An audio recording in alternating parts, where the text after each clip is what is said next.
الرحمن الرحیم۔ میری باتیں بڑی غور طلب ہیں، خصوصاً اساتذہ کے لیے، ائمہ کے لیے، خطباء کے لیے، مدرسین کے لیے۔ غور سے سن لیں۔ اب پہلے جیسا استاد نہیں، پہلے جیسا خطیب نہیں، پہلے جیسا امام نہیں۔ وجہ کیا ہے؟ سوسائٹی نے امام مسجد کو، استاد کو رہنے ہی نہیں دیا۔ ہر ماہ استاد تبدیل ہو جاتا ہے، ہر سال امام تبدیل ہو جاتا ہے۔ یہ نہیں سوچتے کہ امام اور استاد کو تبدیل کرنے سے کتنا بڑا نقصان ہوتا ہے، مدرسے پڑھنے والے بچوں کا کتنا نقصان ہوتا ہے، مقتدیوں کا کتنا نقصان ہوتا ہے۔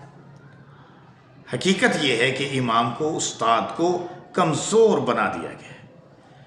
موبائل نے شاگرد کو خود سر کر دیا ہے، گستاخ کر دیا ہے، اور خود مختاری نے مقتدیوں کو گستاخ بنا دیا ہے۔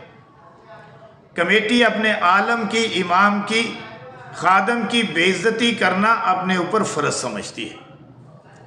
یہ نہیں سوچتے کہ مسجد تو خانہ خدا ہے اور یہاں ہم عبادت کرنے کے لیے آ رہے ہیں، اور اگر ہماری عبادت ہی قبول نہ ہوئی تو یہ ہمارا ڈان بننا کہاں جائے گا؟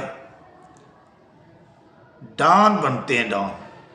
یہ نہیں کہ خدا کی عبادت کرنے آئیں، عابد بنیں، زاہد بنیں، انکساری اختیار کریں۔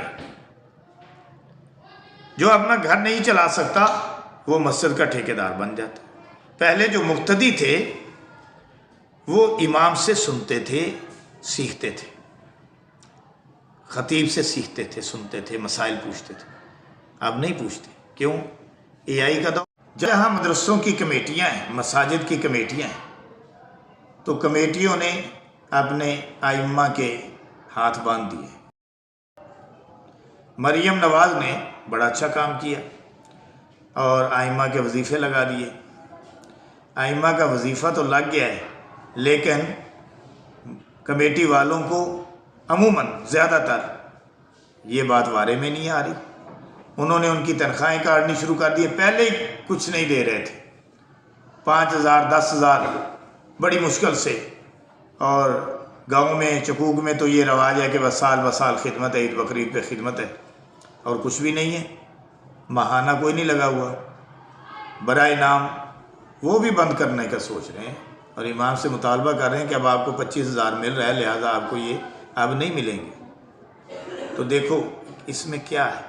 اس میں یہ ہے کہ ہم یہ سوچتے ہیں کہ ہمارے امام صاحب، ہمارے خطیب صاحب کہیں اچھا لباس نہ پہن لیں، کہیں اچھی سواری نہ اختیار کر لیں، کہیں انہیں آنے جانے میں سہولت نہ ہو جائے۔ حالانکہ ان کے بھی بال بچے، ان کی بچیاں ہیں، انہوں نے بھی نظام زندگی چلانا ہے۔ اگر 25,000 بی بی مریم نے دے دیا ہے تو یہ کیوں بند کر رہے ہیں؟ اگر یہ 10 15 20 دے رہے ہیں تو 40-50,000 ہو گیا ہے، تو خوشحال ہو جائے گا نا۔ جتنا وہ خوشحال ہوگا اتنا ہی فکر سے آزاد ہوگا، اور اتنا ہی وہ دین کی خدمت کر سکے گا۔ بس یہ سوچنے کی بات ہے۔ کر رہا تھا کہ پہلے کہتے تھے کہ بچہ نہ پڑھے، بدتمیزی کرے، سزا دو۔ اب کیا کہتے ہیں؟ اب کہتے ہیں کہ اگر بچے کو سزا دی تو ہم نپٹ لیں گے۔ یہ بچہ بڑا ہو کے کیا ہوگا؟ یہ کیا بنے گا؟ اب بچہ بدتمیز تو ہو سکتا ہے، اب بچہ تو بدتمیز ہو سکتا ہے، استاد سے بدتمیزی کر سکتا ہے، اسے الاؤ ہے۔ والدین گھر سے سکھا کے بھیجتے ہیں کہ اگر استاد تجھے سزا دے تو ہمیں بتانا، ہم نپٹ لیں گے۔ اس کی کیا جرت ہے؟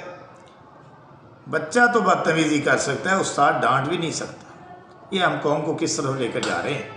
یہ تربیت نہیں ہے، یہ بگاڑ کی سرپرستی ہے۔ قانون نے مجرم کو اور استاد کو ایک ہی صف میں کھڑا کر دیا۔ استاد ڈانٹ بھی نہیں سکتا، ورنہ اس پر ہراسانی کا الزام لگ جاتا ہے۔ نتیجہ کیا؟ استاد پڑھانے کی بجائے خود کو بچانے کی فکر میں، بھائی اسے پڑھانے دیں، وہ تعلیم و تربیت کا ذمہ دار ہے، اس کے ساتھ ڈسکس کریں، اس کے ساتھ بات کریں، اس کی عزت کریں، اس کا خیال رکھیں، اور اسے فکروں سے آزاد کریں، تاکہ وہ فکروں سے آزاد ہو کر آپ کے بچوں کی تعلیم و تربیت کی ذمہ داری نبھا سکیں۔ بڑی اہم باتیں ہیں، ان پر ذرا غور کیجئے گا، ذرا نہیں